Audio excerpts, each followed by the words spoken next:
Ok, começamos então. Boa noite, pessoal. Então, no encontro de hoje, nós vamos, dando continuidade ao nosso curso de extensão, a Escola Numa Empresa. Hoje nós vamos abordar o capítulo 7, intitulado A Colonização Mercadológica da Educação, e o capítulo 8, A Mercadização da Escola e seus efeitos segregadores. Quem vai apresentar é o professor Vinícius, né? Então, vai lá, professor.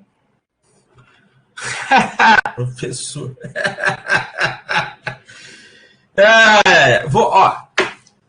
Antes de começar, eu vou tentar fazer de novo o que eu fiz a outra vez, só que acho que tentei me preparar melhor para a aventura de a gente marcando conforme a gente vai correndo aqui os dois capítulos, né? Porque a ideia do curso é que a gente discuta, debata a leitura que cada um deve ter feito dos capítulos que a gente vai trabalhar hoje, principalmente o capítulo 7 e o capítulo 8, a colonização mercadológica da educação, e o 8, qualquer um, onde é isso?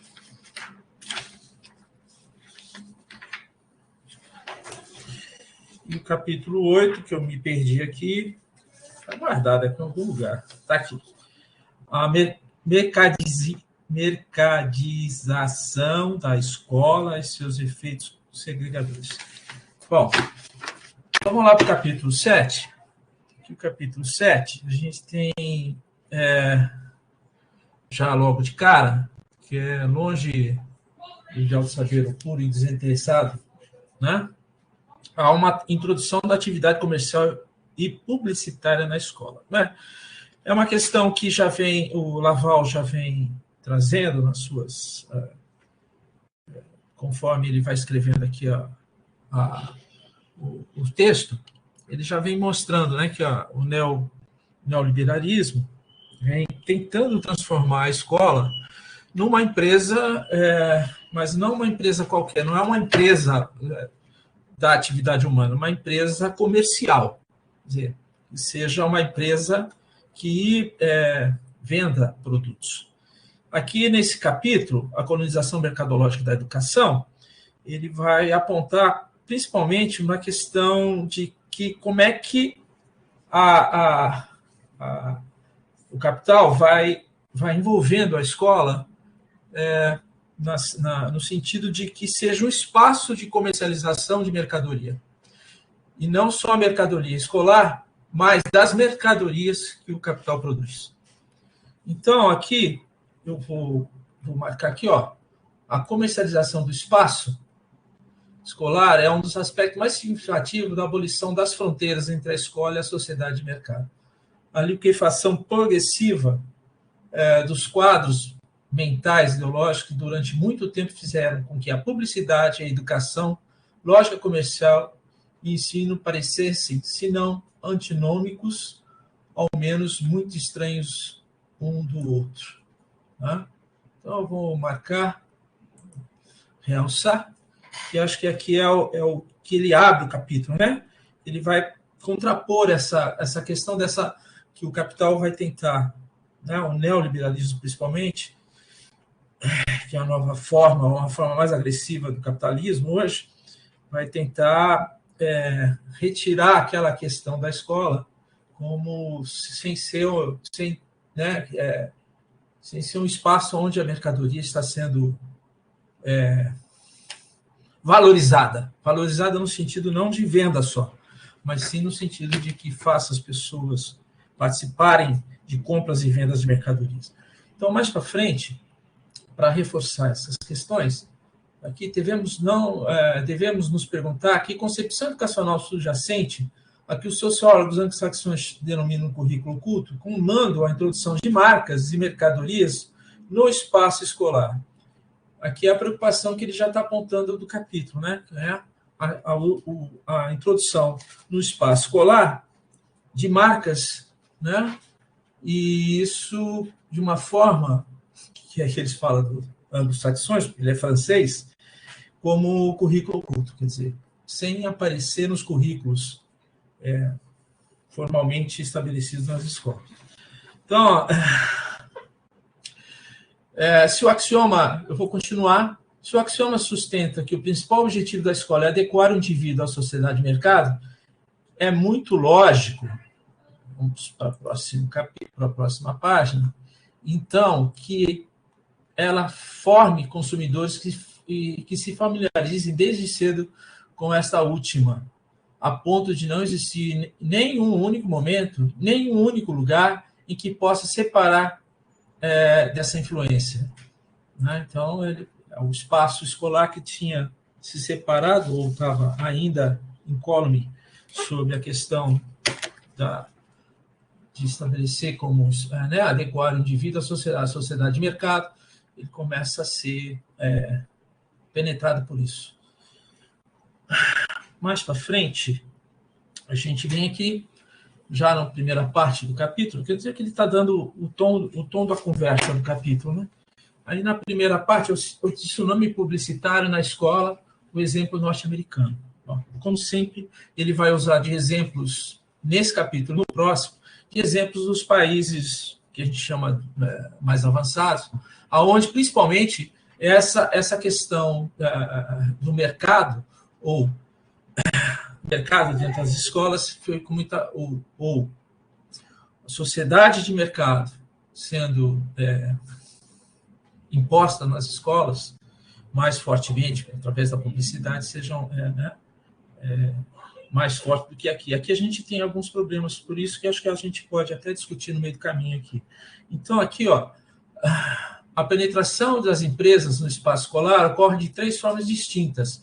Exposição direta à publicidade, por intermédio de cartazes publicitários ou difusão de spots nas escolas e nas salas de aula, fornecimento de material escolar ou lúdico com menção ao patrocinador, distribuição de amostras, sugestões de jogos e concurso com maior ou menor finalidade educativa. Então, essa é a maneira que a gente tem que... a comercialização as publicidades vão entrando dentro da escola, principalmente como exemplo,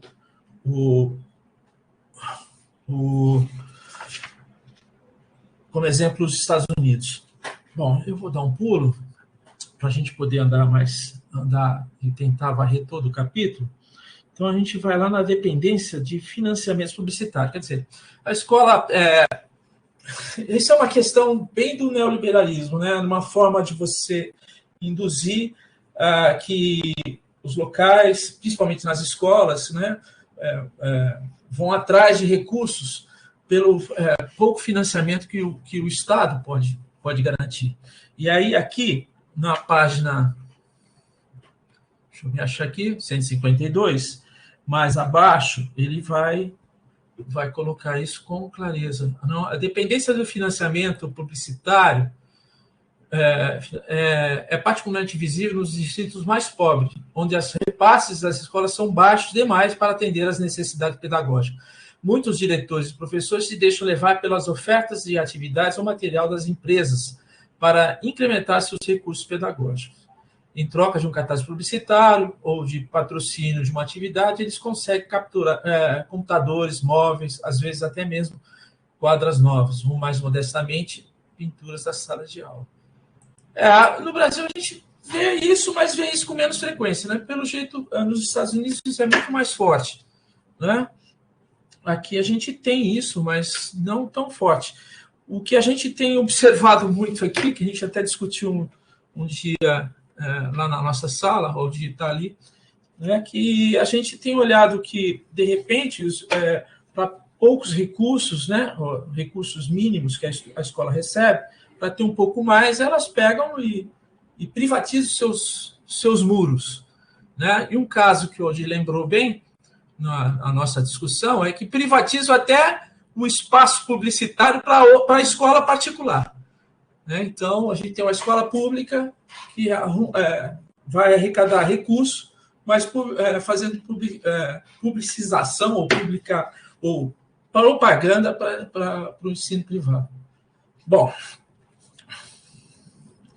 vou pular um pouco mais. Vamos lá para a página 154. Lá eu marquei o seguinte, não, eu marquei não. Quem marcou foi o Jason que me chamou a atenção. Fala, Jason. Nessa parte que você falou, só queria comentar do A gente está conversando. Falou? Fala mais alto. Você está me ouvindo? Do exemplo americano que você estava falando?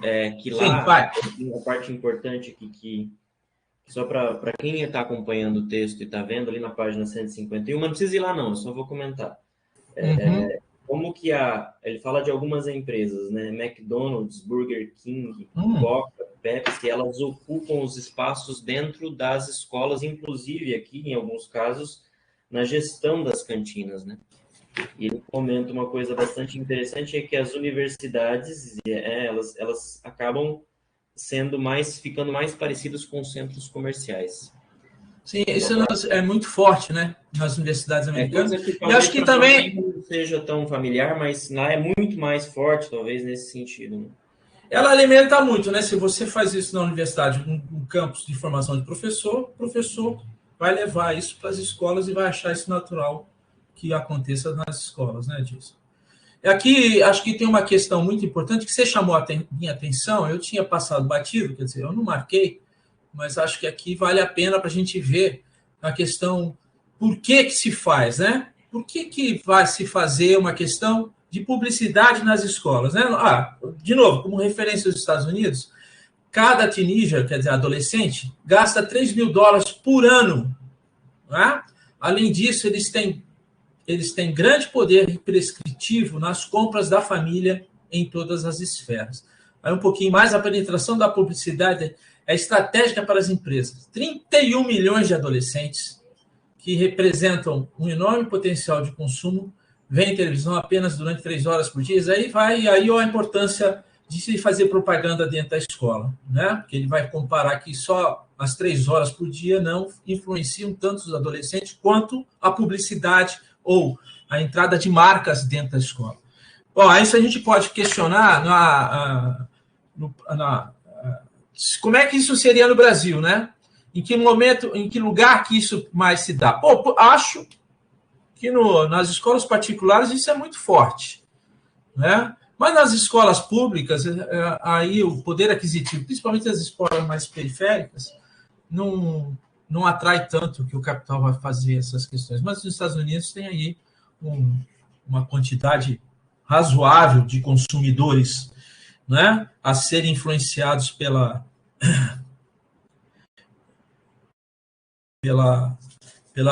marcas que se introduzem nas escolas.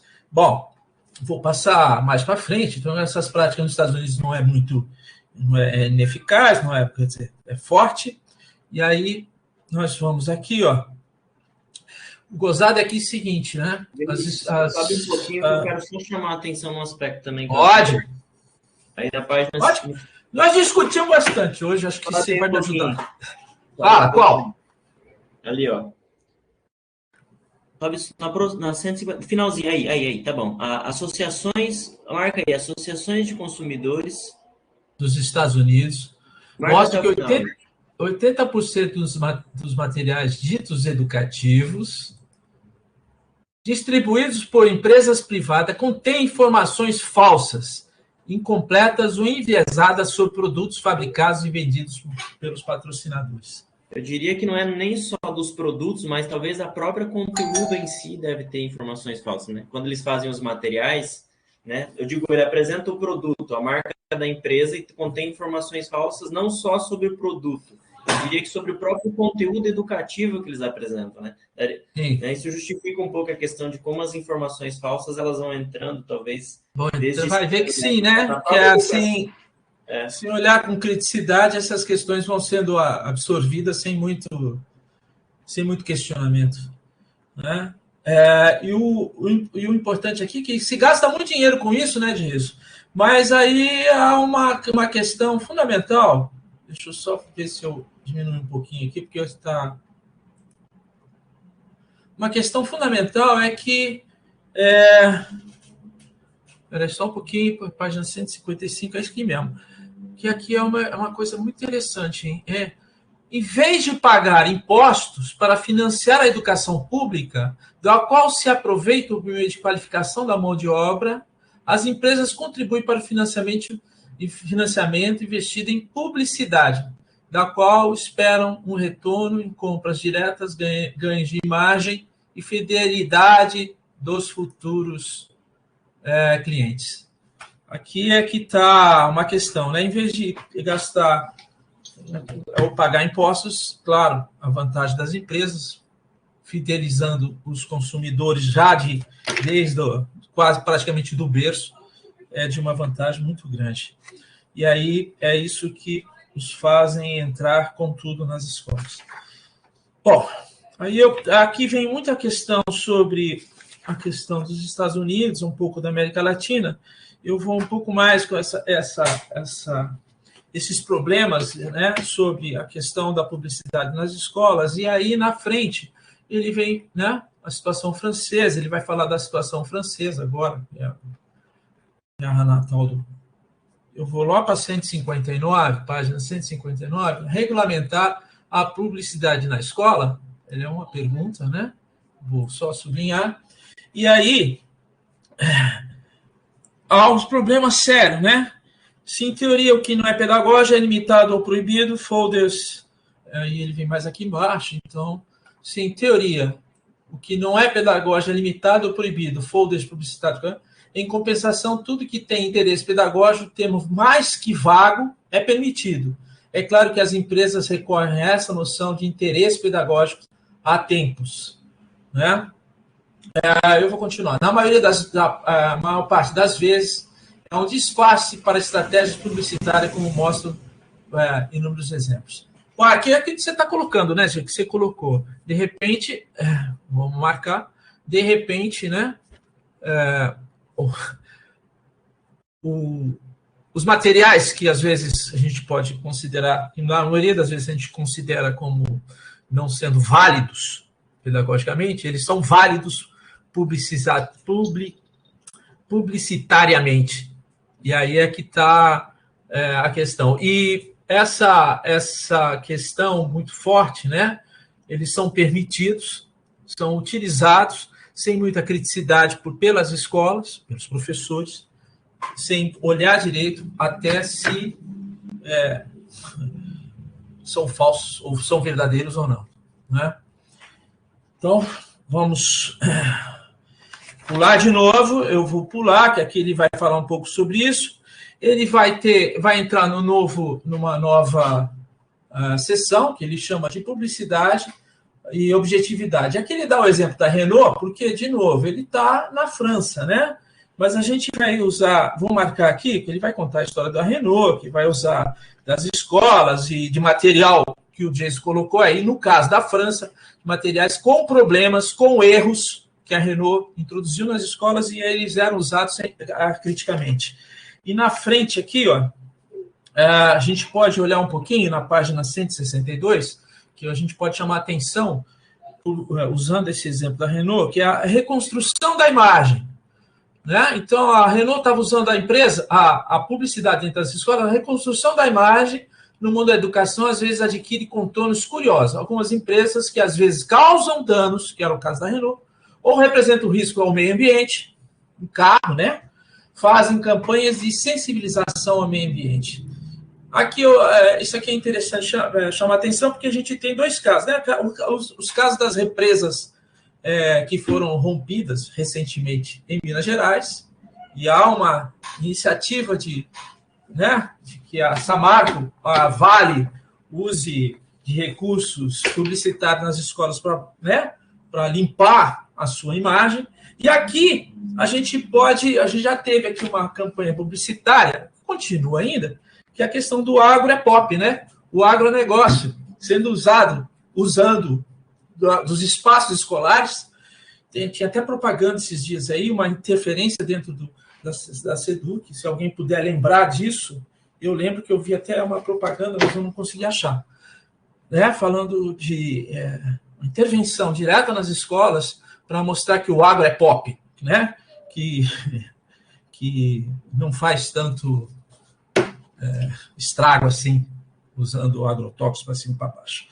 Bom, esses são os casos, né? E aí, mais embaixo, Mais audaciosas, as instituições públicas e empresas privadas não se acanhem a apresentar com a maior inocência materiais pedagógicos que naturalizam fatos ou políticas que deveriam ser objeto de uma apresentação problematizada. No campo econômico, problematizado. Só até aqui. Né? É isso que a gente tem comentado aí. Vamos pular. Agora vou lá. Tem coisas interessantes. Fala.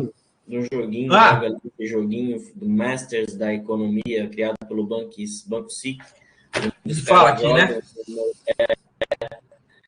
O mercado financeiro, sem discutir o papel do mercado financeiro, né, da Bolsa de Valores, na determinação dos preços, nas crises econômicas. Né? Simplesmente ele naturaliza, na forma de um jogo, um processo que tem implicações políticas e sociais muito profundas, onde isso passa ao longe. Né? O cara simplesmente se preocupa em ficar jogando o joguinho, naturalizando toda a desgraceira que a Bolsa de Valores já causou aí ao longo da história e vem causando até hoje. Né?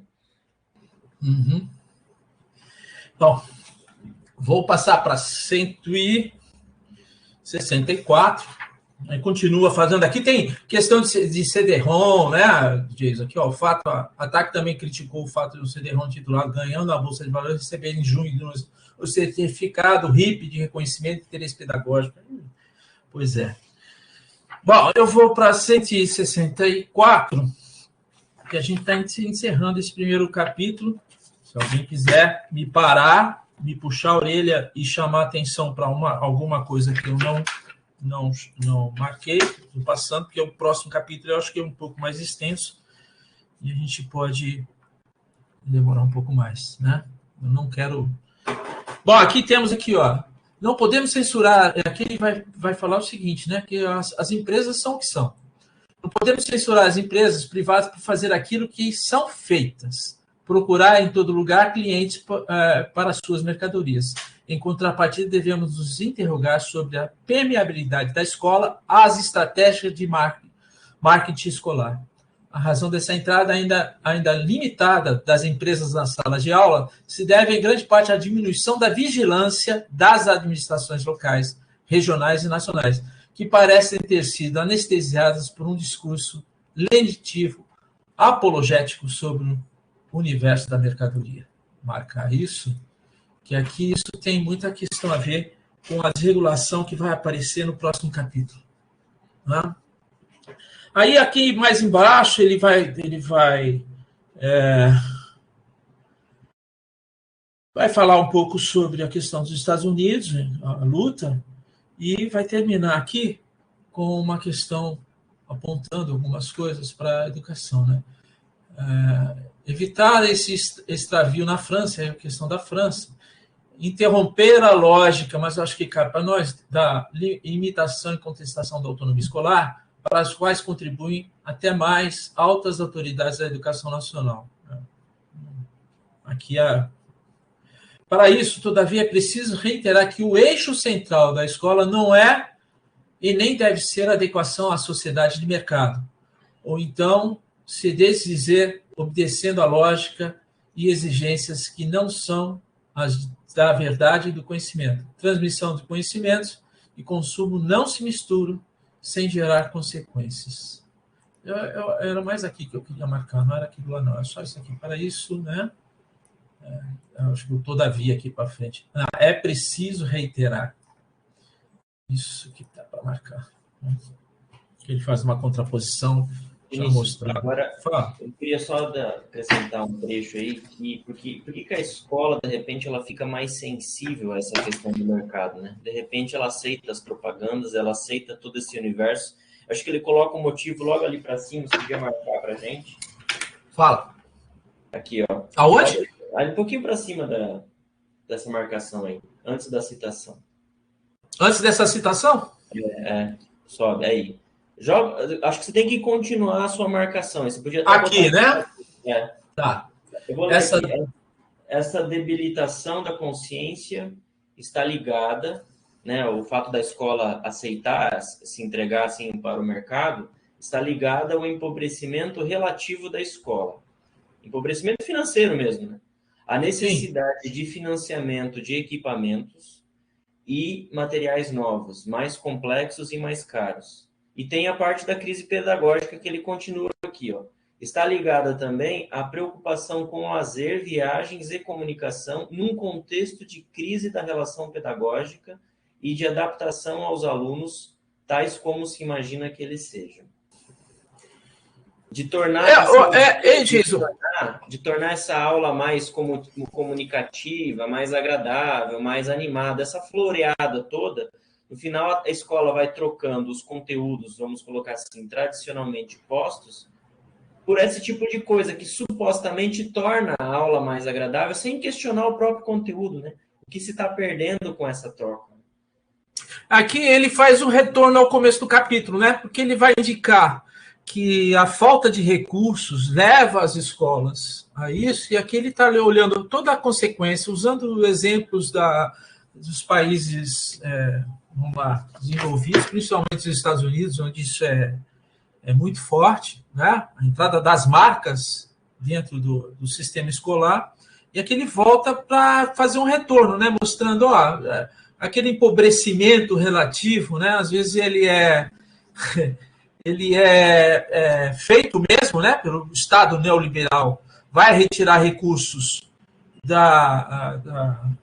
do social, e a escola sendo uma questão social, né, para pôr em outros lugares investimento, para garantir o retorno financeiro, e devagarzinho você vai amarrando, né, forçando as escolas a ir atrás desses recursos, porque não se olha criticamente essa introdução das marcas dentro e suas consequências. Ok? Bom, aí nós acabamos esse capítulo 7, esse é mais rapidinho, agora nós vamos para o capítulo... O Aldir quer falar, Vinícius. Fala, Aldir. Cadê o Aldir? Oi, Vinícius. Oi, pessoal. Não, só queria comentar que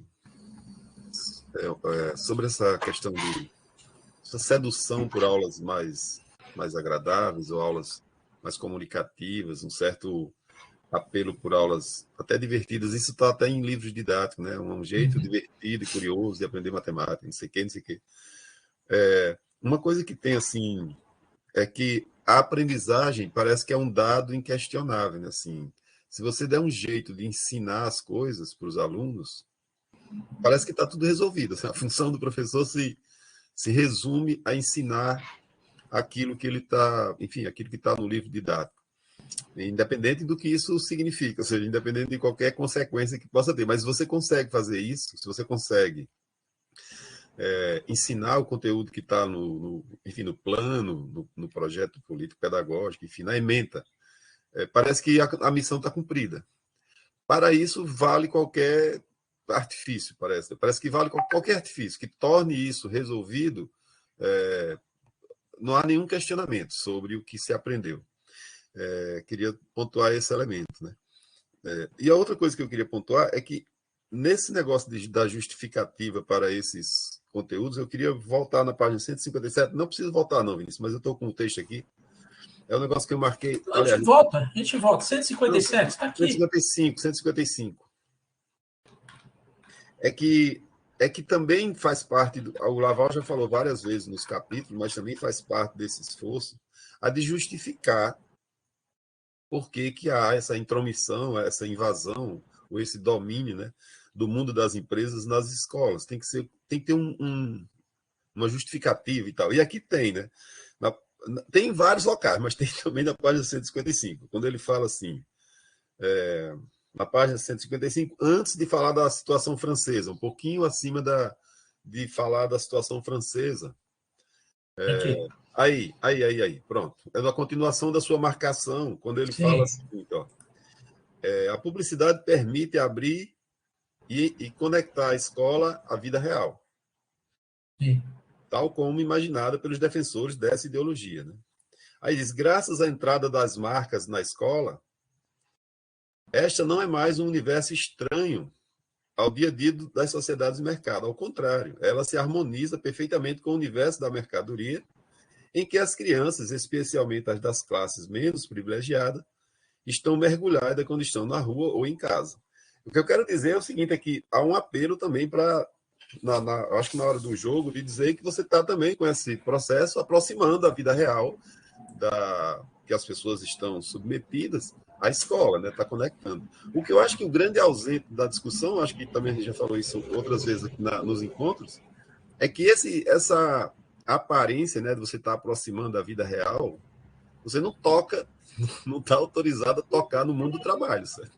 Você pode fazer o que quiser aí, você pode florear a aula, você pode fazer joguinho, você pode brincar, você pode levar a parque, você pode tornar suas aulas um festival de teatro, você pode fazer o que quiser. Agora, por favor, não toque no mundo do trabalho, não toque nas contradições. Quando a Renault abriu as portas para contar a sua história, veja no caso francês, quando a Renault abriu as portas para tocar, ela tomou o cuidado de não falar da relação com o fascismo. Ela tomou a precaução de não permitir que o sindicato se manifestasse. Ela tomou o cuidado de proteger tudo relativo ao mundo do trabalho. Aí abriu as portas para dizer tudo. Pode. As empresas podem fazer o que quiser nas escolas. As empresas podem entrar banco. A UFMT, ela está recepcionando os estudantes todo ano com o banco. O Banco Santander vai lá, dá cartão de crédito para os alunos, endivida logo na entrada. Está tudo liberado. Agora, só não toque no mundo do trabalho, porque esse aí é um campo minado que dá explosão. Então, você está liberado falar qualquer coisa sobre o mundo do trabalho, aliás, sobre a realidade. Agora, a pessoa termina sem saber nada do mundo do trabalho, que acho que essa é a questão central, que abre a brecha. Tá bom, é mundo real, as empresas estão aqui dentro. Agora vamos falar do mundo do trabalho. Vamos falar das contradições do mundo do trabalho, né? Que eu acho que é aí onde está uma brecha, né? Porque não dá para ficar fazendo uma escola idealista que não reconhece o mundo do mercado, as empresas, esse apelo. Não dá para pensar numa sociedade sem isso mais. Mas eu acho que cabe na escola pública, é possível na escola pública você pegar isso, exatamente isso, e falar das questões do mundo do trabalho. É isso, Luiz. Biodi, acho que isso faz parte em dois momentos que o Laval não vai falar muito, não, porque, como ele já diz, é anglo-saxão, né? A questão do currículo oculto. Tem, acho que, dois momentos, tem duas questões colocadas para você. Primeiro é a questão das marcas entrarem e a gente não perceber que essa entrada é um currículo. Quer dizer, está forçando, está ensinando as pessoas as marcas que elas vão consumir, sem explicitar isso corretamente. É isso que eu... E, por outro lado, se você também não leva em consideração essas questões que você está colocando, também oculta também as relações sociais de produção, né? De alguma forma, e elas não entram. Aí, às vezes, pode ser intencional, não sei. Eu acho que intencional no caso da Renault.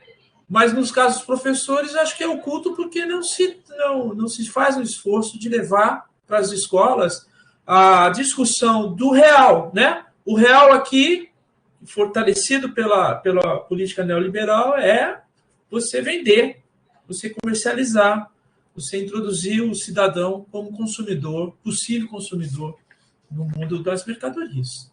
Esse é o real que o Laval está colocando, não das relações sociais. Eu acho que... Bom, Michel Apple, lá que fala do currículo oculto, acho que ele não deixa de falar isso. Ok? Vamos para o próximo. Próximo é página 165.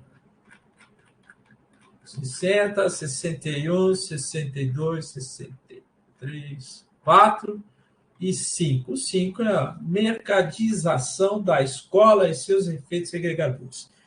Então, aqui a ideia é a seguinte, logo de cara, né?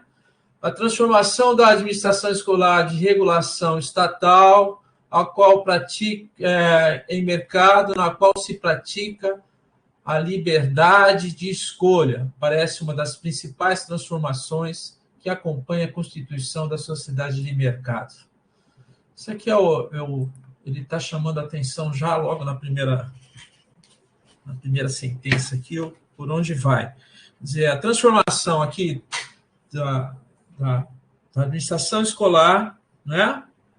para que possibilite a liberdade de escolha, e aqui a liberdade é mesmo entre aspas. Então, vai se tentar reordenar todo o sistema administrativo escolar dos países, no sentido que essa questão apareça com força, né? Que a questão do mercado. A questão do mercado é onde o consumidor tem toda a liberdade de escolher o que ele vai consumir. E aqui é transformar a educação numa mercadoria, né? Que possa ser escolhida pelo consumidor. E aí ele vai fazer a crítica durante esse capítulo sobre essa questão que está sendo colocada. Então, continuando, marcando aqui, eu acho que eu vou marcar bem essa primeira parte, porque aqui chama a atenção da gente questões fundamentais para a gente entender isso aí. A política educacional que inúmeros países seguiram nos últimos 20 anos consistiu em desenvolver a autonomia, a originalidade e a diversidade dos estabelecimentos escolares para supostamente responder melhor às demandas dos usuários, convidados a escolher livremente as ofertas de ensino que lhes pareçam mais atraentes. Os dois grandes eixos políticos, que são a diversidade da oferta e a liberdade de demanda, foram aplicados em grau muito variados conforme o país, as tradições e as relações de força. Aqui ele já coloca isso, a gente já pode até olhar se isso, como é que isso pode ter tentado ser feito, ou foi tentado ser feito no país, no Brasil. Né? A gente não pode esquecer que desde o governo Collor, que foi o oculto, né? Quando a gente podia falar o oculto, mas aí passando pelo Fernando Henrique Cardoso, que já foi um pouco mais longo, e pelos governos recentes aí, a gente tentou, sim, as políticas neoliberais entraram com força na questão da educação. E a gente não pode esquecer que desde lá do Fernando Henrique Cardoso, que isso foi muita intensidade, essas questões foram colocadas. Tentar levar autonomia para a escola, fazer os conselhos escolares assumirem responsabilidades do Estado, e aí você, nessa autonomia, levar as escolas, por exemplo, ir atrás de recursos, e aí deixar as marcas entradas, como o capítulo passado. Né? O que mais aqui? A originalidade, a diversidade dos estabelecimentos. Deixar as escolas, né, começarem a terem caras diferentes, isso foi tentado lá atrás. Né? A gente pode até discutir por que, de repente, essa questão não entrou tão forte como entrou nos países centrais. Né? Mas a gente não pode esquecer que isso aconteceu. Né? Deixa eu ver aqui se eu vou mais um pouquinho. Vou. Mas a ideia comum e fortemente liberal que se espalhou e se firmou com maior ou menor clareza tentou tornar a escola mais eficiente por pressão dos consumidores, o que exigia uma maior autonomia dos estabelecimentos escolares em termos de financiamento, base curricular, método ou seleções de professores. Eu acho que a gente está no momento que essas questões já a gente não deram muito certo aqui no país, então elas estão sendo revistas, mas sem esquecer que a questão de levar o mercado para dentro das escolas e privatização da educação continuam fortes no nosso país. Né? Bom, essa é a introdução, e aí ele vai para os dois países ali que ele dá uma referência, mas eu vou para frente. Então, para frente, esse é um país que vai para frente. Então, aqui, deixa eu trazer a minha cola para cá, eu vou marcar aqui, na área de educação, né? O mercado foi apresentado como uma construção que possibilita resultados mais eficientes. Na realidade, em todas as áreas em que se desenvolveu uma lógica de concorrência, houve um crescimento dos fenômenos segregadores, que hoje são um fator novo, específico da reprodução social. Aqui ele já está dando o tom do que para onde ele quer chegar, né? Vai analisar a questão dessa reestruturação administrativa, mas já indicando que entrou o mercado, a segregação aumentou. Um pouco mais para frente, né? É aqui, ó. Sem uma vontade de melhoria coletiva, a escola é objeto de práticas de renúncia, descompromisso determinadas pelos interesses particulares, sobretudo das frações sociais relativamente mais favorecidas. Bom. Vamos para frente.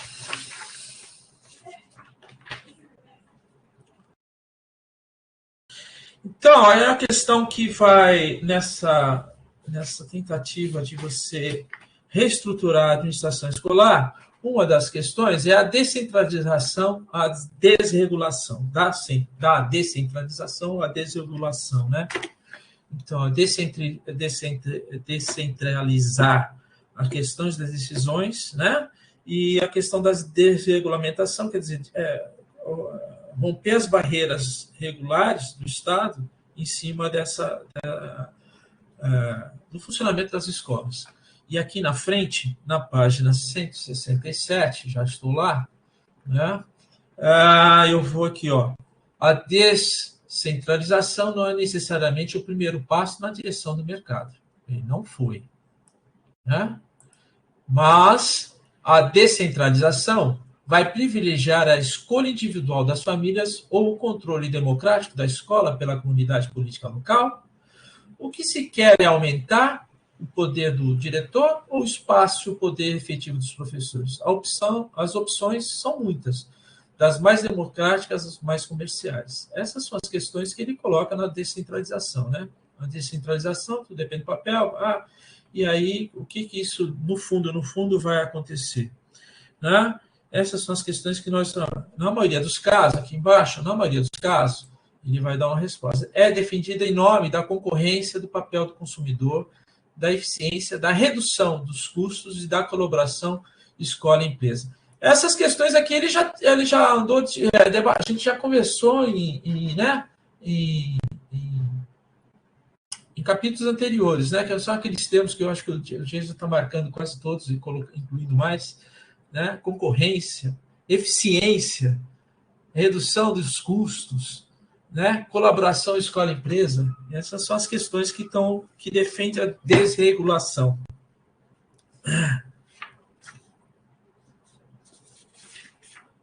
Estou na 167, não, estou na 168. Então, aí pulando para 168, eu venho aqui, ó. Em resumo, em vez de uma descentralização ponderada que desse mais iniciativa à base, iniciou-se um movimento de fundo que mudou a maioria dos sistemas educacionais e os levou a implantar, em maior ou menor grau, uma desregulamentação, fator de segregação social entre as escolas. Quer dizer, em vez de dar autonomia, ou em vez de levar em consideração as questões mais próximas da escola, houve uma desregulação que aumentou a segregação social. Política do liberalismo escolar. Aqui, né? Peraí, deixa eu ver. Então, setores da política adotados contribuem largamente para a construção de mercados, suscitando, como em outros setores, a escolha ativa das famílias e o fenômeno social de segregação. Né? E aí eu venho aqui, ó.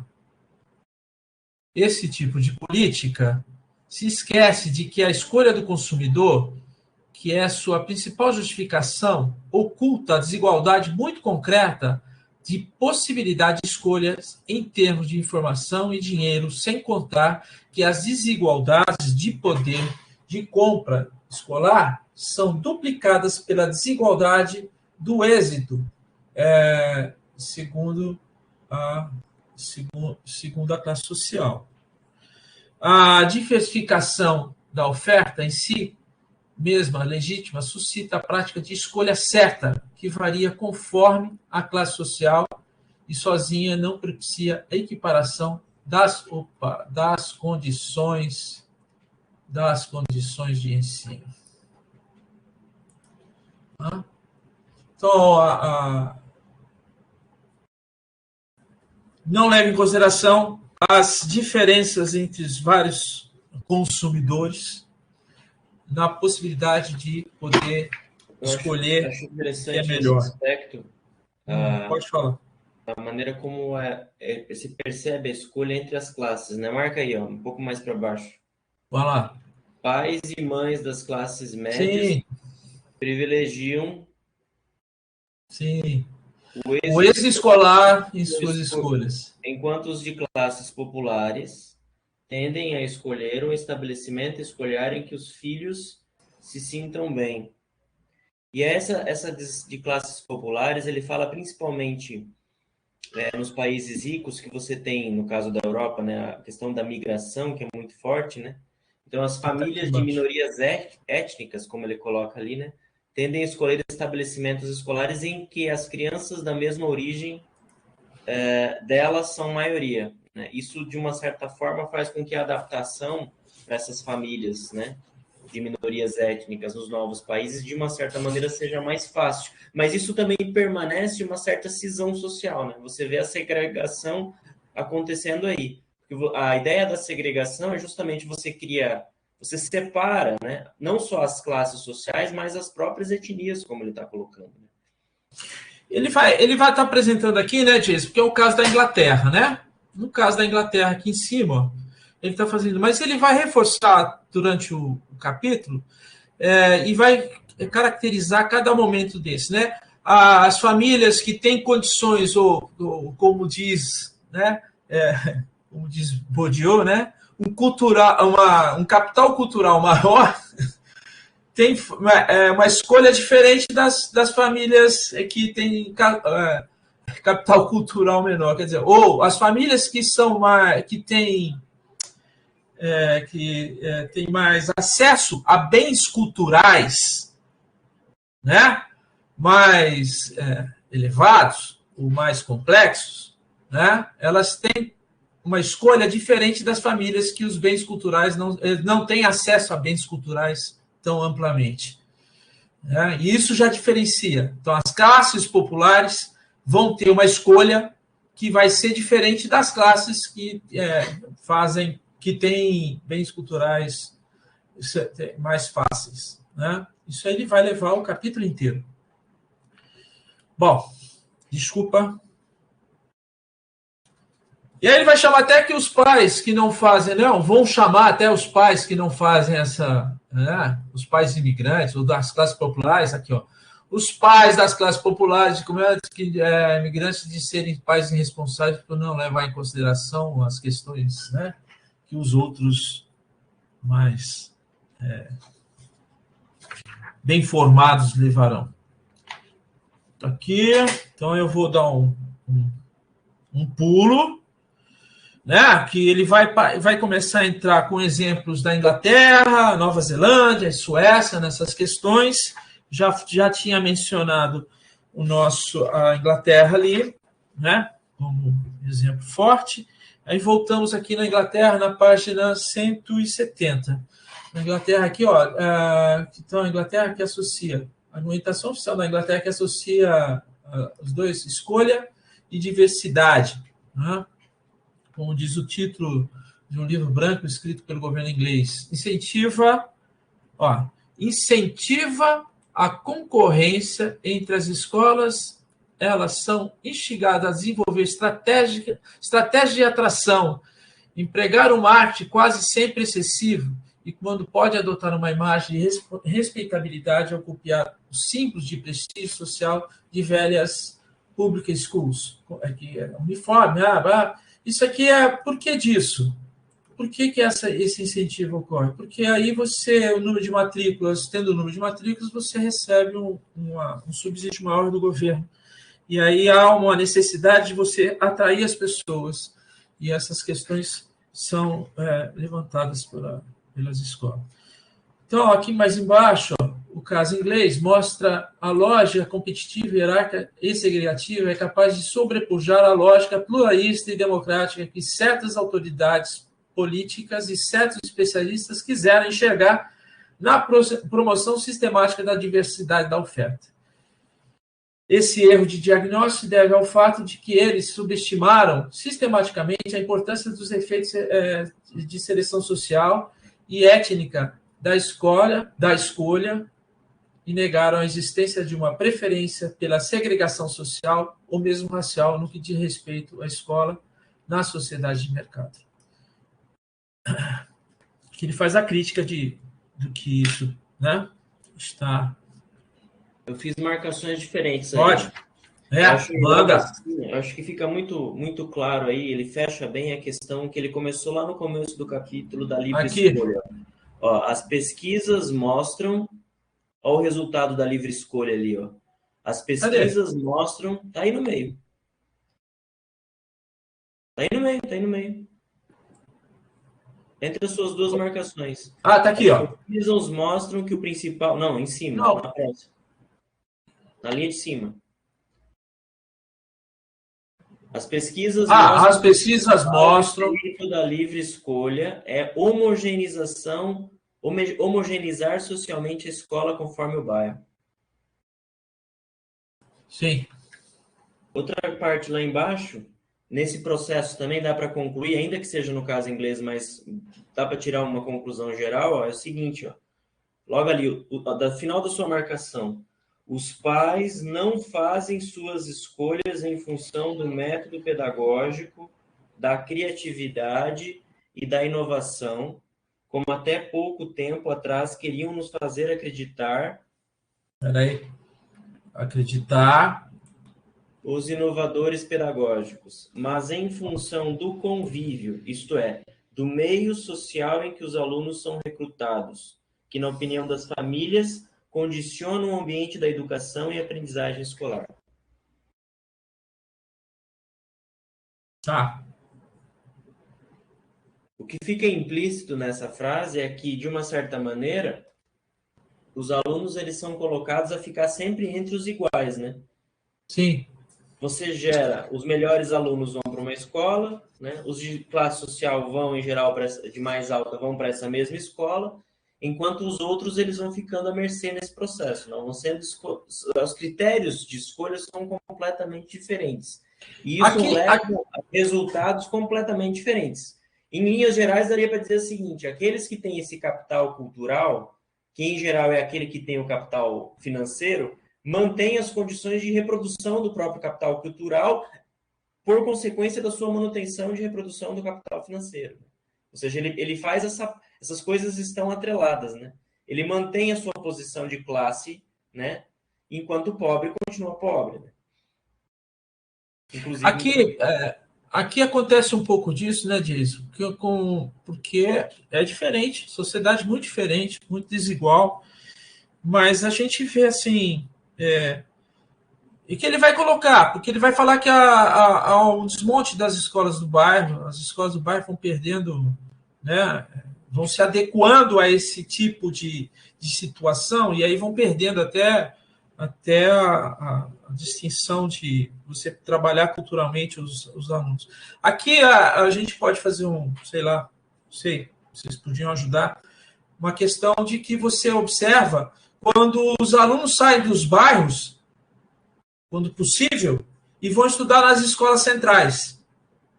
A gente já tem há muito tempo uma diferenciação entre as escolas centrais, né, onde você tem uma concorrência até do professor, né, é mais fácil a gente dar aula, das escolas dos bairros.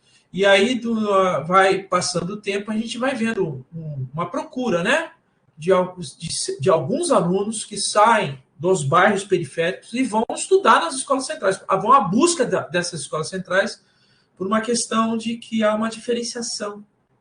Né? Não dessa forma que está colocada, mas, na realidade, isso acontece.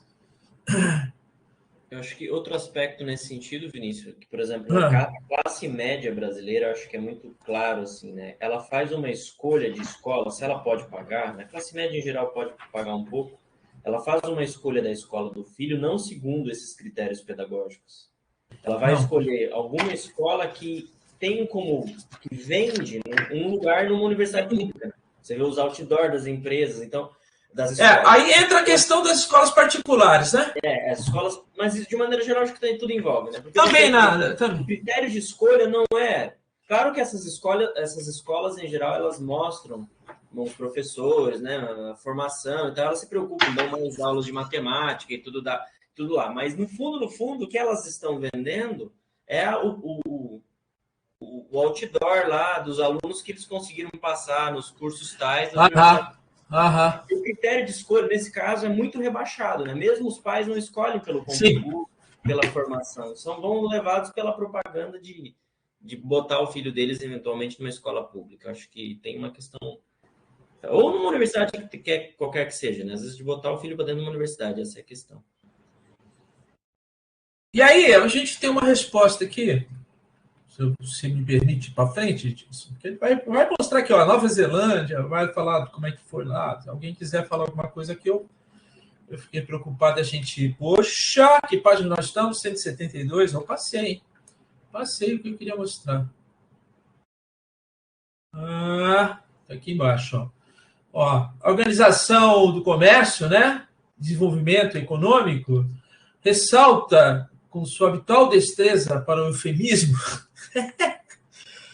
que o agrupamento social e étnico ocorre, em grande parte, de maneira livre, por escolha, e não por interferências de barreiras oficiais ou de fato. Isso indica que a possibilidade real de escolha não é incompatível com uma segregação de fato. Em termos menos rebuscados e mais diretos, a separação entre a escola dos alunos brancos e a escola dos alunos mais escurinhos, depois entre aspas, né, aumenta onde quer que haja livre escolha. Eu achei isso aqui ótimo. Eufemismo e depois aqui, ó. Em termos mais rebuscados, eu achei, meu. Tem um humorzinho francês que é mais duro, mas, né, tirando os filmes do Tati. Tá. Aí eu vou pular, porque a gente precisa andar e esse capítulo é longo, né? Nós vamos lá para a parte da hipocrisia francesa, que, como se deu, a gente vai pegar aqui na hipocrisia francesa, na página 173, se vocês estão perdidos, eu dou um tempo, vamos respirar. Ufa! Hipocrisia francesa, né? E aí, nessa hipocrisia francesa, tem uma questão que ele coloca, que é a dessetorização, né? Que é você quebrar o mapa escolar dos estabelecimentos que já tinham sido construídos nos idos anos pós-guerra, que da organização do sistema escolar que ainda tinha um sentido não mercadológico, né? Então você tinha a setorização, o mapa das escolas, tentando uma homogeneização da educação em várias escolas, e você setorizava as pessoas no uso nas escolas.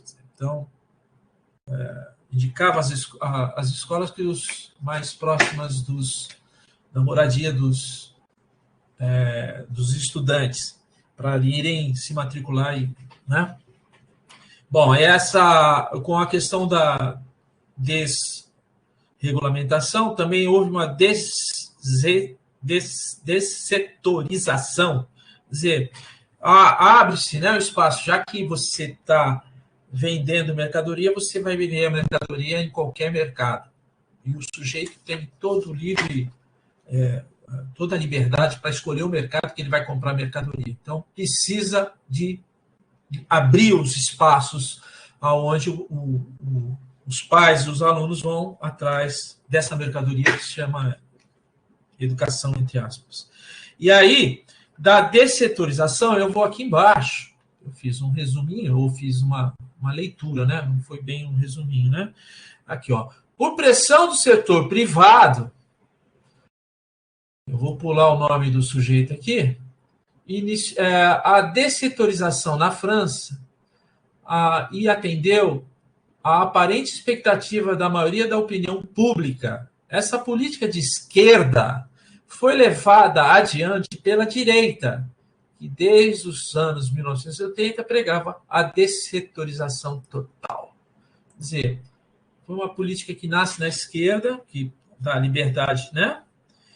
E a direita encampou e ampliou.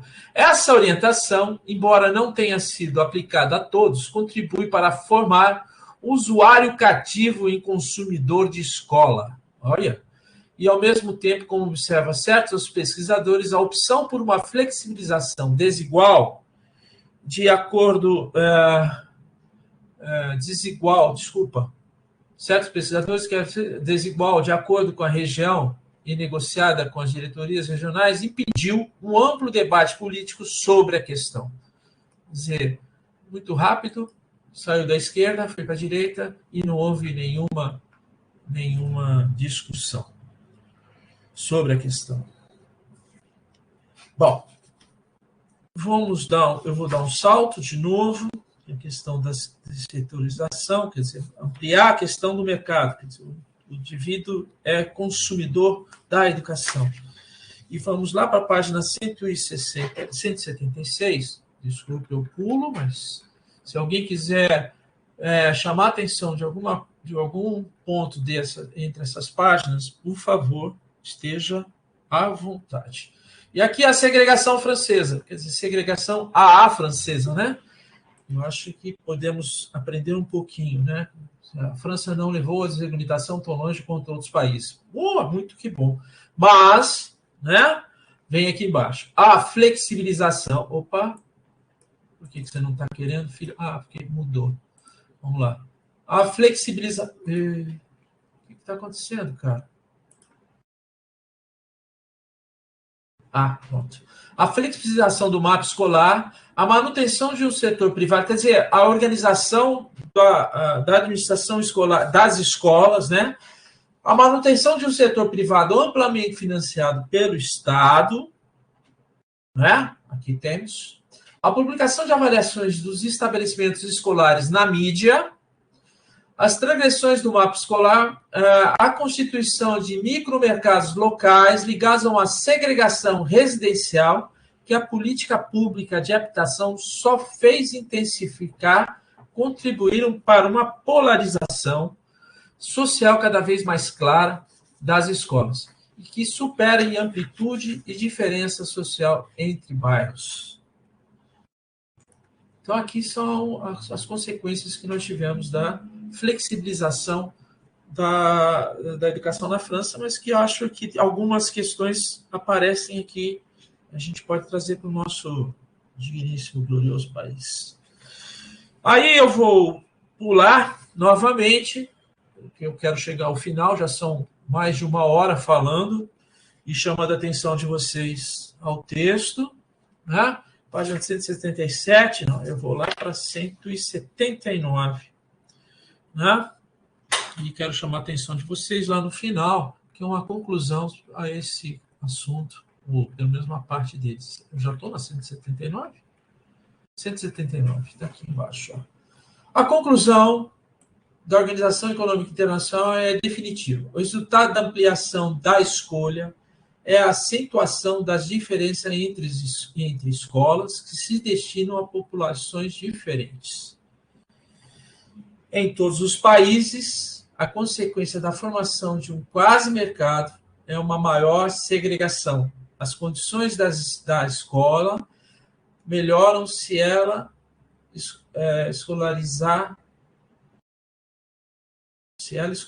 uma população que já dispõe, pulando a página, de um capital social importante, o que pode ser medido pelo número de alunos provenientes de classes favorecidas e decai no caso inverso. Quer dizer, aqui, de novo, né, ele está sempre se referenciando aos países centrais, né? Então, o texto sempre se referencia principalmente aos países europeus e aos Estados Unidos.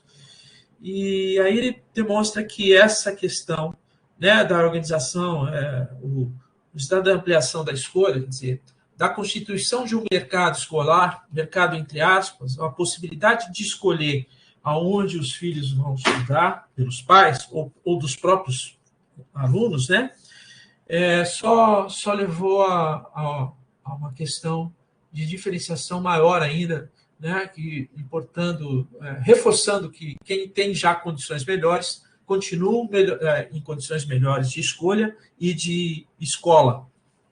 E quem não tem, dança. Bom. Vinícius. Aí nós vamos aqui para... Fala, Dizzy. Não, eu acho que tem que pensar já aí para o final. Tá, eu sei. Então, deixa... Tá. Só mais um pouquinho aqui, porque a escolha como um novo modo de reprodução, né? Então, os liberais apresentam a escolha escolar de preferência como uma forma de regulação.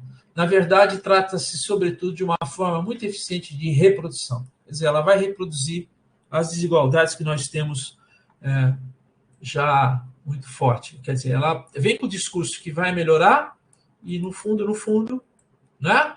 O mercado de ensino é, na prática, uma máquina de discriminar os filhos da classe popular. A desigualdade perante a escola não é fruto apenas de uma seleção pela escola, mas resultado das condições desiguais da escolha da escola. Fala, Jason. Então, eu vou pular lá para 183. Está quase, né? Estamos indo para o quase. Vai. A 183 tem bastante coisa.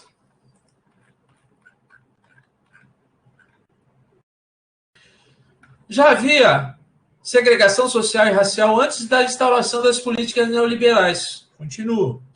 Como lembramos anteriormente, mas hoje a lógica de mercado tende a intensificar essa segregação de natureza geográfica, graças à possibilidade de evitar os estabelecimentos escolares que continuam socialmente mistos. Aí, um pouquinho mais para frente, continuando. A principal consequência não incide sobre as escolas que já eram majoritariamente burguesas ou majoritariamente populares, mas sobre as escolas de bairro, que ainda mantinham certa mistura social e escolar. Quer dizer, distanciou e foi minimizando essas escolas que tinham uma certa mistura. Bom,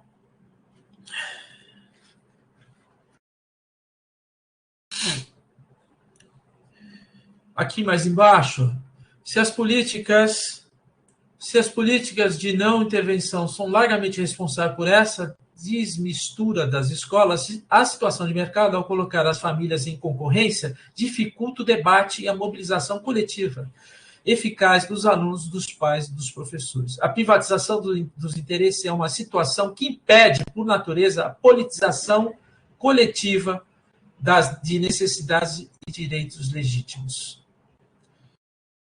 Então, impede mais a luta ou a gente avançar em cima disso. Né? Então, aqui, existe um risco real de que cada vez menos pessoas, inclusive professores, continuem a acreditar que é possível construir uma escola comum que misture jovens de diferentes classes sociais. O grande projeto histórico da escola igualitária, né, pelo próprio fato de a esquerda governamental ter abandonado o seu ideal, está morrendo. E o monopólio é transferido para políticas de mercado e para o cada um por si generalizado.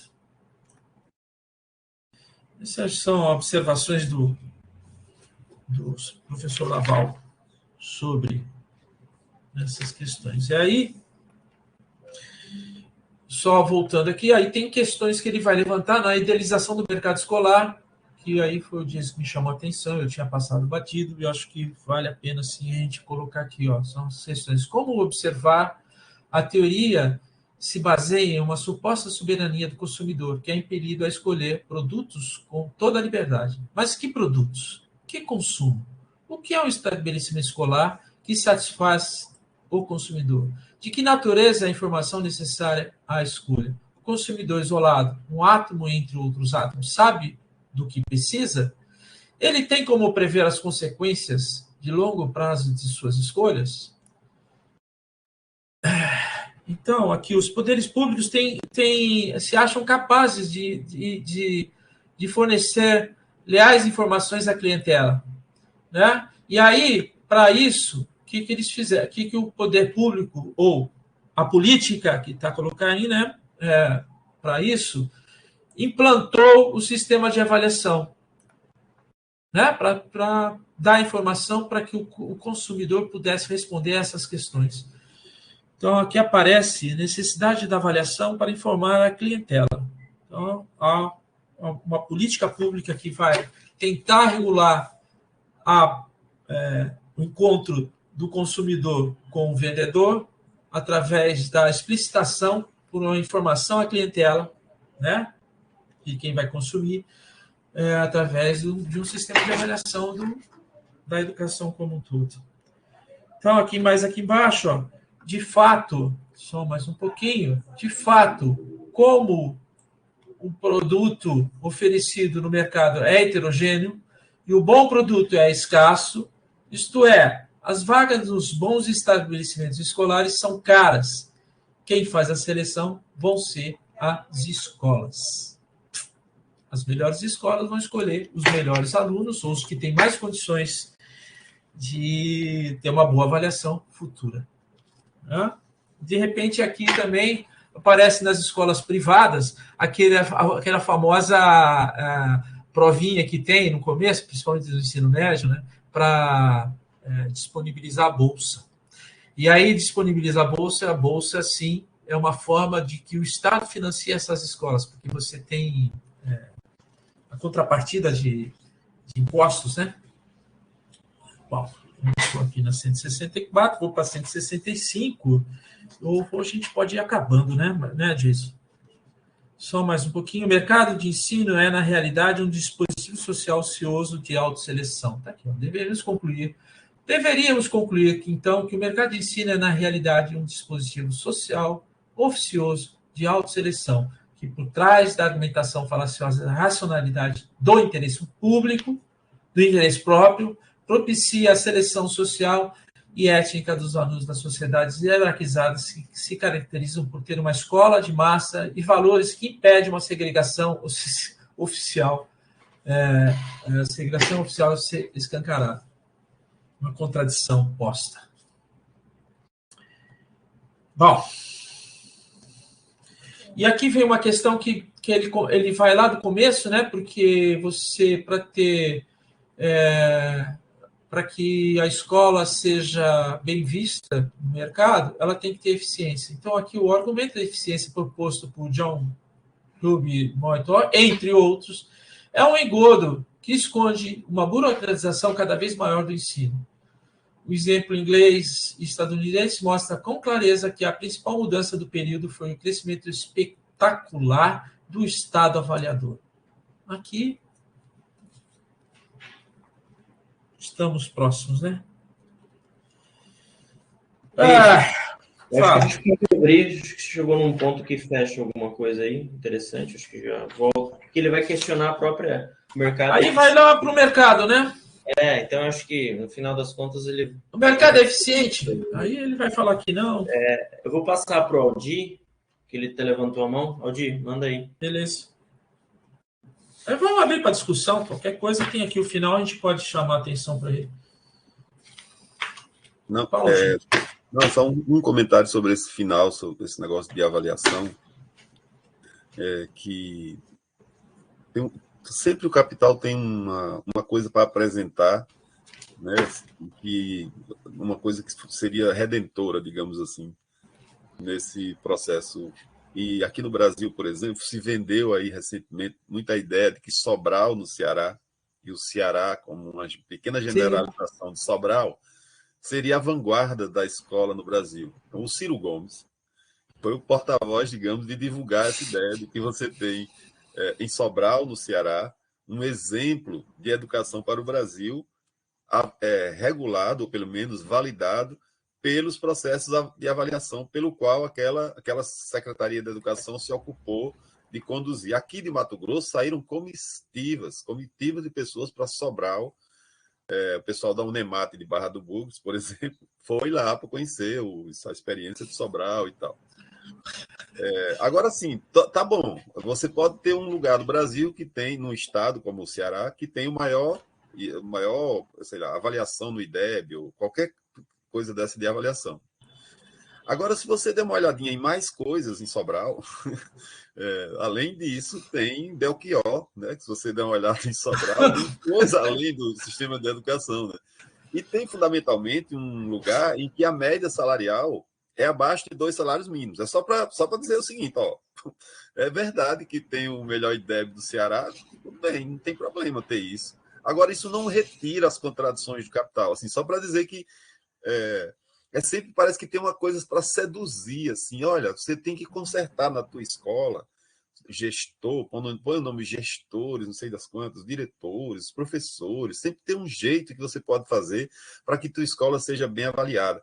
Esse negócio essa ditadura da avaliação impõe, assim, sobre os professores uma espécie de, sei lá, sei lá, não sei nem o nome agora que está me fugindo aqui, mas é uma coisa meio opressiva, não sei se vocês concordam. E todo mundo gira em torno disso. O que eu acho mais grave, né, nem o fato que, se você consegue uma nota nesses sistemas avaliativos, você se dá como se tivesse cumprido um papel, assim. Eu conheço aqui na universidade diversos exemplos, aqui na UFMT, do pessoal que, quando tira uma nota 5 no ENAD, sei lá, aí vai pôr uma faixa comemorando. Eu acho isso como se fosse uma derrota absoluta. Assim. Você ignora todas as contradições que tem no sistema escolar e fica comemorando uma nota que tira no ENAD, sei lá, nesse negócio que avalia. E o exemplo mais flagrante que eu tenho desse, e mais um demonstrativo dessa contradição, é que tem um programa de pós-graduação aqui na universidade que tirou nota máxima no ENAD. Eu não sei se é ENAD, Não, isso é da CAPES. Avaliação da CAPES. Da CAPES. Tirou nota máxima da CAPES. Na minha. Mas precisou reabrir mais de uma vez o edital, porque não tinha aluno para preencher. Aí você fica comemorando o quê, afinal de contas, entende? É um negócio que eu acho louco, essa coisa da avaliação, como ela é um subterfúgio para você esconder e não ter coragem de enfrentar a realidade. Um pouco essas coisas, né? Que eu queria trazer sobre essa coisa Acho que aqui, ó, essa primeira frase aqui, ó, a doutrina do mercado... Opa, estou no lugar errado. A doutrina do mercado escolar se baseia no argumento da eficiência. Então, quer dizer, o pessoal que está se preparando vai lá, usa das avaliações para falar que é mais eficiente. Mas, do jeito que você está colocando, pode ser o eficiente o que for, mas Sobral continua mesmo. Não muda nada. Continua a gente recebendo menos que 2 salários mínimos, continua a mesma estratificação social. Alguns que tiveram por essa escola pode ter dado um saltinho na escala social, claro, faz bem, né? É necessário que tenha gente que se capacite, né, para o capital, mas continuamos com Sobral do mesmo jeito que era antes do Ciro. Essa questão daquele que dá um saltinho, eu lembro dessas, quando você tem o Enem, que aconteceu inclusive esse domingo, aí o pessoal começa a falar das redações nota 1000, né? É 1 em 1 milhão, assim, quer dizer, você percebe como que o engodo da nota, né? Como se aqui, o salto, o privilégio daquele indivíduo representasse uma melhora do todo, né? Você sempre coloca a questão do indivíduo em todo momento no lugar do bem coletivo, né? Ou seja, você dá um exemplo, que é um exemplo em muitos, e faz como se aquele exemplo devesse ser o padrão. E nunca é, porque as condições dadas, né? A realidade de cada um, a realidade das escolas, como o Laval coloca muito bem aqui, eu acho que deixa claro essa questão da segregação. E tem uma coisa, né? Você aqui na frente, quando ele vai falar, né, Aldir? Deixa eu pegar só aqui na frente, na 188, já que a gente está aqui falando de avaliação. Deixa eu só. As escolas submetidas. Está bem aqui, ó. As escolas submetidas a uma forte concorrência, temendo prejuízos ligados à divulgação dos resultados dos exames, ou seja, sendo obrigadas a obedecer os seus interesses próprios, concentram-se nos sintomas, em vez de enfocar as causas do problema. Com frequência, as escolhas pedagógicas são menos eficientes para os alunos mais fracos. Aqui ele já está colocando, né, que você, com a avaliação, você tem vamos assim, um incentivo negativo, né? E mais ainda, mais segregação ainda. Não, e Acontece mais negativo, segregação. ele complementa ali embaixo, né? Há um sem número de testemunhos sobre comportamentos clientelistas e particularistas de estabelecimentos escolares que rejeitam maus elementos e alunos frustrados. Aqui. De eliminar os alunos, e acho que isso aqui provavelmente de escola, ele não diz aqui, mas provavelmente escola pública deve ser o caso também. Né? Ele inverte, lutar contra o serviço público, ele até coloca... aqui o que o Robert Byron deve ter sido feito bem antes, os gestores escolares são contra o serviço público. Porque você exclui a pessoa, se você excluir a pessoa, você não está prestando serviço público, você está excluindo cada vez mais. Acho que aqui complementa bem essa nossa conversa. Acho que a Tatiana estava escrevendo aí, talvez o pessoal quisesse falar aí, comentar. Tatiana, era bom. Mas eu só queria complementar com uma coisa, minha intervenção, né? Acho que foi o Jason que falou em programa de bolsas, né, para as escolas. As escolas vão lá, foi você, Vinícius, eles vão lá na escola pública e de alguma maneira selecionam os melhores alunos para dar bolsa. Por um lado, né, o aluno que é agraciado com essa bolsa vai para uma escola e talvez migrar, tentar conseguir uma vaga na universidade e tal. Por outro lado, isso é uma economia danada, é uma economia muito grande para a escola privada. Sim, porque em vez dela gastar com o aluno desde a escola básica, ela vai gastar só no segundo grau, no ensino médio. E às vezes é só no terceiro ano. Então, o Estado gasta tudo até ali, e quando chega na porta de saída, vamos dizer assim, para fazer o processo seletivo na universidade, a escola vai lá e dá uma bolsa, sabe? Aí é como se saísse de graça, cara, esse aluno para a escola privada. É tudo cheio de dois, né? Porque ele tem incentivo. Não, sim. Ele para ter incentivo fiscal, ele... Claro. Não, sai de graça praticamente. Sai de graça. Praticamente sai de graça para a escola ter um aluno lá bolsista. Claro. Não?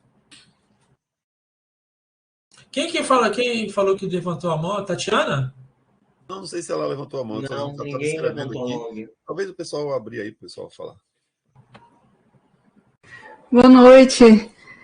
Eu ia escrever comentando que o professor Jason estava falando do Enem e que me lembrou o quanto de curso que se vende também para melhorar o desempenho das pessoas, assim, vender curso para ensinar a fazer a redação para o Enem, um negócio muito específico, né? Também. E me lembrei também que essas escolas particulares têm, muitas vezes, mais de um CNPJ, né? Onde eles colocam os alunos com melhor desempenho num CNPJ separado para ser aquela escola que tem a melhor eficiência e com o mesmo nome, mas ali os matriculados dos outros alunos, assim, só para vender os mais... que eles têm os mais aprovados e essas coisas. Essa eu não sabia. Essa também não sabia, não.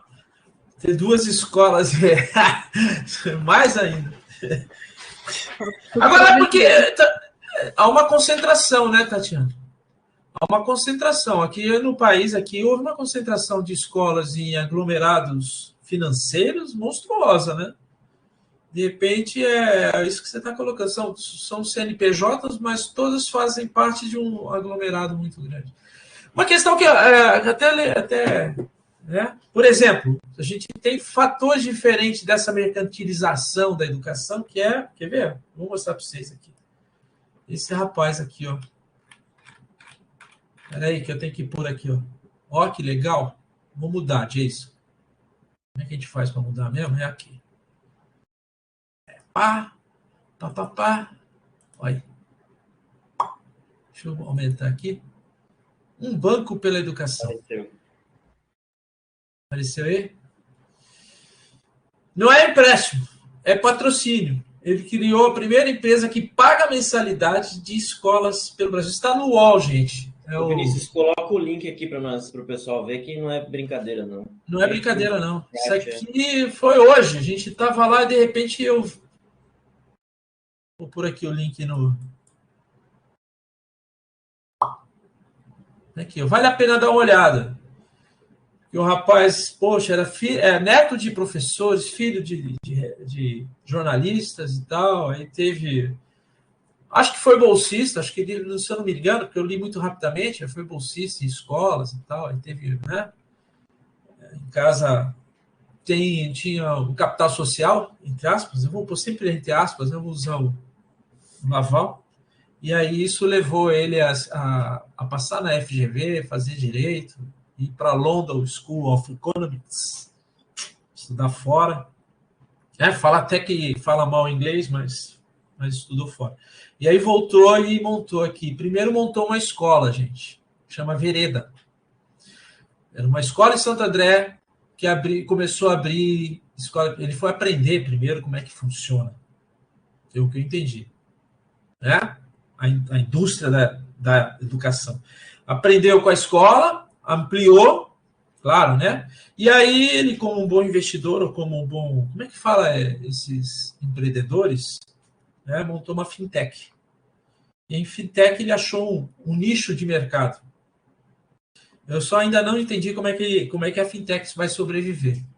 A fintech vai financiando as escolas de tal forma que para tirar a inadimplência. E a justificativa é que as escolas gastam muito esforço na administração, na busca da adimplência, né? E não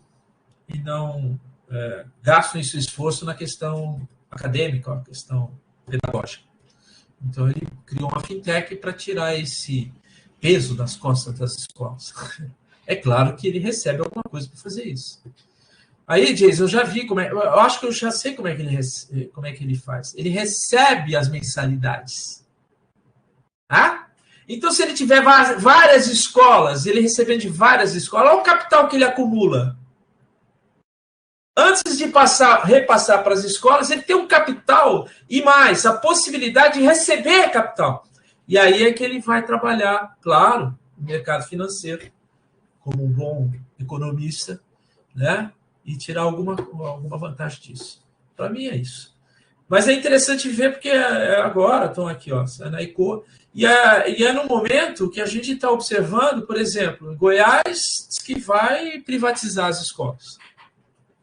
O passo que vai tentar generalizar a privatização. Quer dizer, criar OCIPs, ou organizações sem fins lucrativos, que assumam as escolas, e aí, pronto.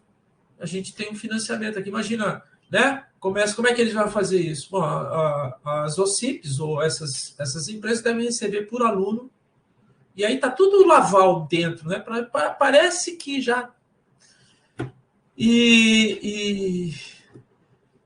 a gente vê o Laval aqui, mas de uma forma um pouco diferente do que ele apresenta. Claro, nós temos as nossas peculiaridades. E aqui no Estado, acho que não está muito diferente, não. Acho que aqui esse governo que está aí é um governo de um empresário. Acho que na educação aqui ele está encaminhando para essas coisas aí, com essa fintech. Parece que isso que ele faz, como ele vende um serviço para as escolas privadas, né, melhorando a gestão da escola e tal. Ele dá assessoria disso.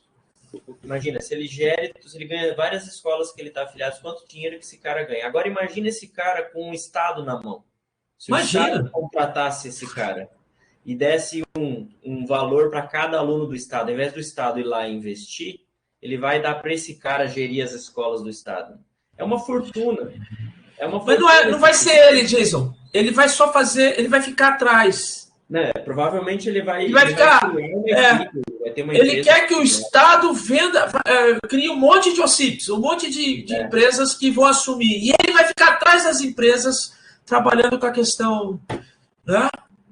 Putz, isso Porque eu acho que o alvo mesmo não é a educação privada. Eu acho que isso ainda pode ter um projeto piloto que depois ele vem com tudo para pegar a educação pública. Eu acho que é muito interessante. Eu acho que mostra bem como que esse processo aqui no Brasil ele está bem adiantado, né? E de forma diferente do que é apresentado. Do da França e tal, mas ele no Brasil acho que quando parece até mais agressivo, né?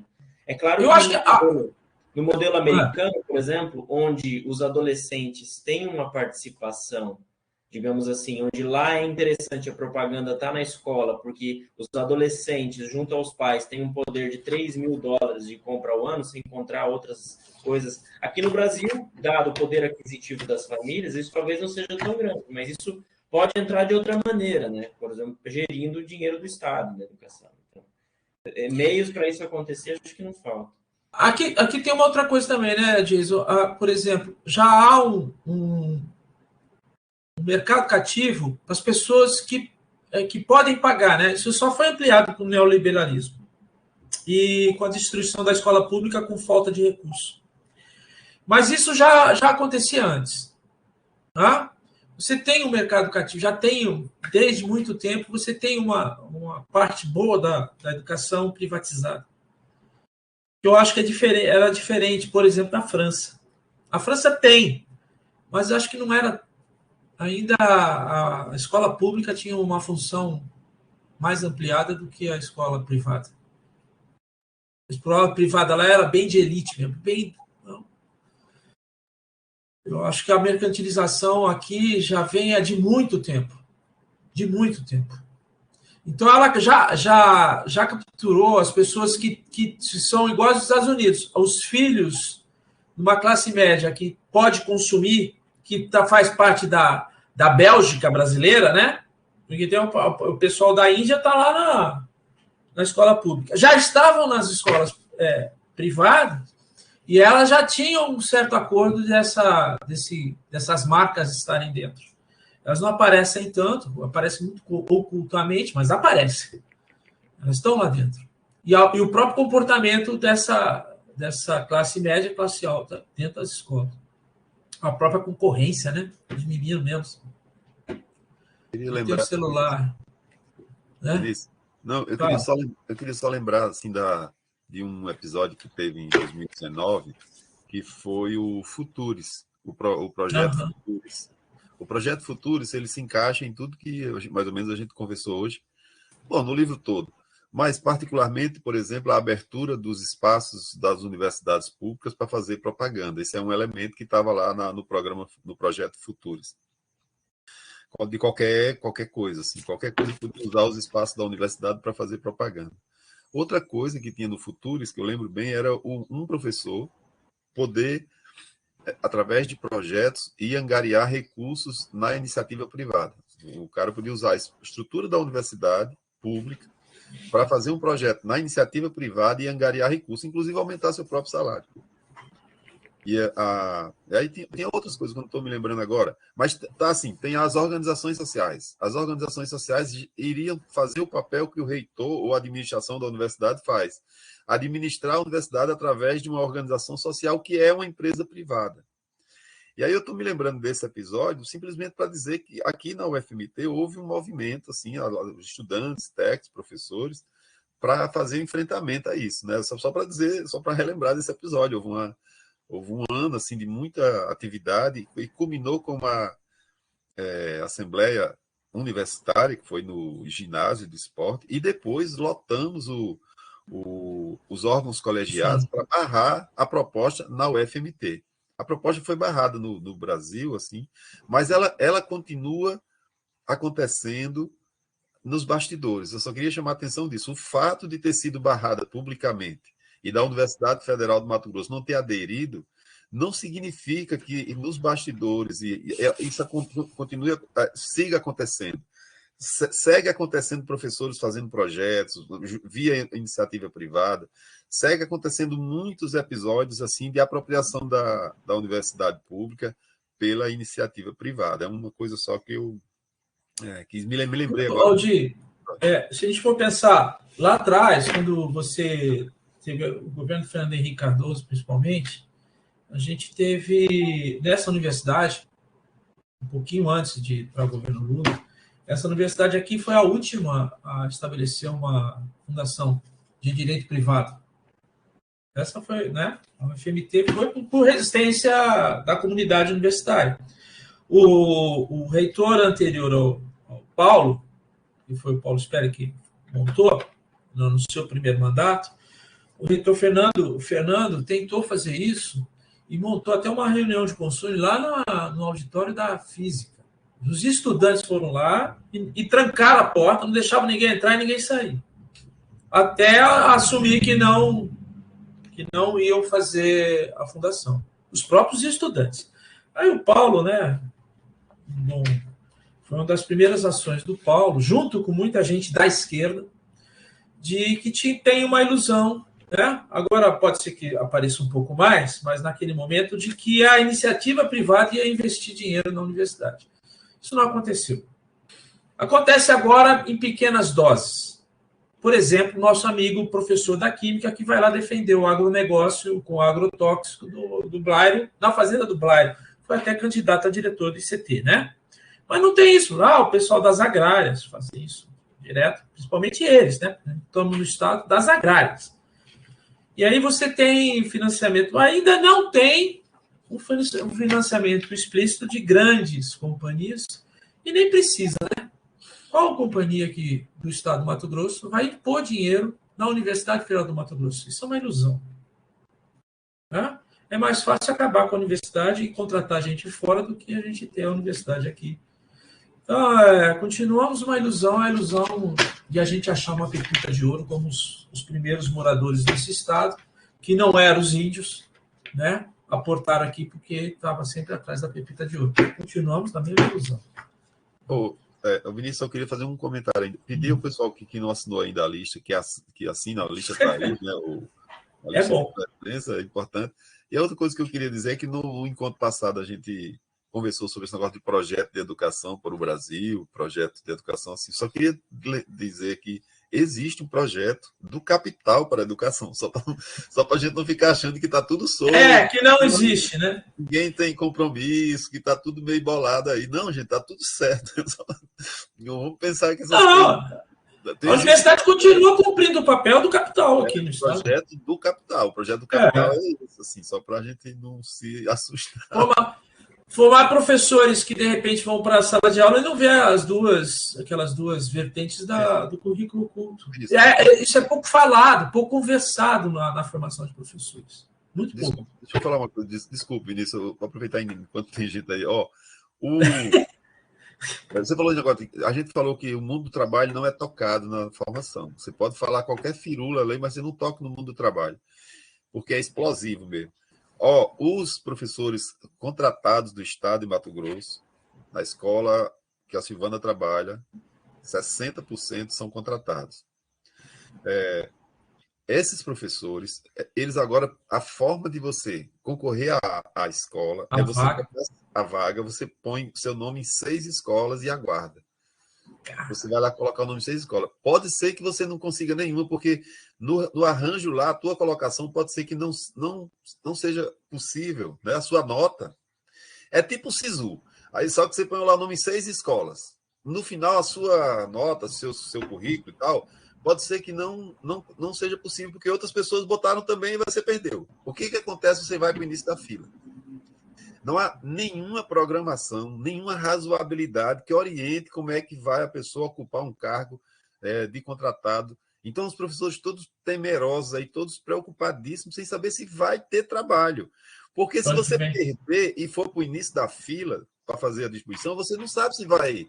Como é que vai... Se vai sobrar a escola para você, entende? É uma coisa inacreditável, assim, inacreditável, como é degradante o tratamento aos professores, né? Quando a gente escutar por aí, em defesa da educação, sei que essa conversa mole, lembre que no mundo real do trabalho, ele é degradante, é humilhante para os professores. Assim, só estou um pouco me lembrei disso, porque é desse jeito que e a justificativa de fazer a seleção do jeito que está fazendo era para melhorar a eficiência da escola. Você vai pôr os melhores nas escolas e melhorar a eficiência. Né? E centralizando mais ainda, é o que o Laval coloca, centralizando mais ainda as melhores escolas, entre aspas, ou pelo menos as que vão dar mais conta de trabalhar conteúdo, não os problemas sociais, vão estar nas escolas centrais, né? O cara não precisa viajar tanto, não precisa pegar a motinha e ir lá para Santo Antônio, né, Aldir? E voltar para pegar uma aula não sei aonde. Gente, o Janaíno levantou a mão. Opa! Boa noite. Boa noite. Meu nome? Não.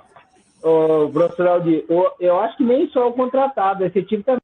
Na minha escola, por exemplo, tem efetivo que lotou em sala que não tem nenhum aluno.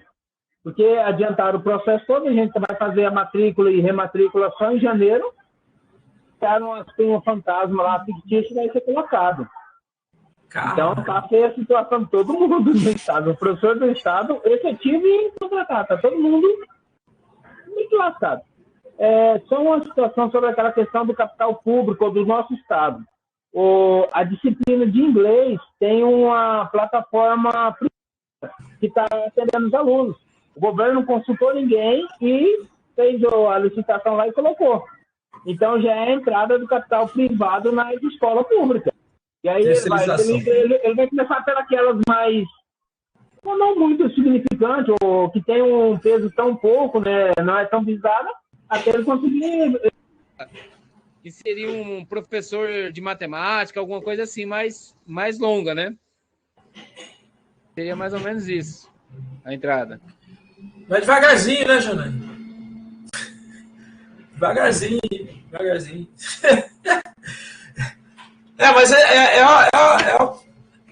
é uma terceirização, uma nova forma. Pode ser que seja terceirizado por disciplina, digamos assim. E para satisfazer essa BNCC, né? Imagina essas escolas todas que tem que ter caminhos distintos, né? Como é que chama? Não é caminhos, como é que está chamando? Nas trilhas. Alguém falou em trilhas. Itinerários formativos. Itinerários formativos. Aí você vai por plataforma, você pode criar vários itinerários formativos e vender, né? E vender aí como está cumprido a BNCC. Isso. Esse ano, né? Esse ano corrente, que é o ensino médio novo que foi criado. Esse ano tem 3 aulas de matemática no primeiro. Para o ensino médio novo do ano que vem já tem 2. São 5 itinerantes. E vai diminuindo. Então vai chegar uma hora que vai ter uma aula de matemática só e o restante vai ser essas itinerantes. E aí pode-se contratar um professor que atenda todo mundo online, né? Um contraturno. Vai completando. Pois é. É isso.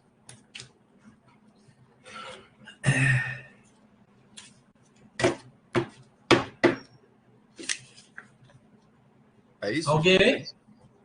É isso? Acho que é isso. Não tem mais ninguém aqui inscrito, ninguém levantou a mão. Então, acho que dado também o horário, né? Já é 8h47. Caramba! A gente já pode encerrar. Valeu, pessoal. Obrigado pela participação de todos, por terem aguentado ficar aqui até o final. E nos encontramos daqui a 15 dias trabalhando os capítulos 9 e 10. É isso aí. Até mais, então. Um abraço a todos. Valeu. Abraço. Até a próxima.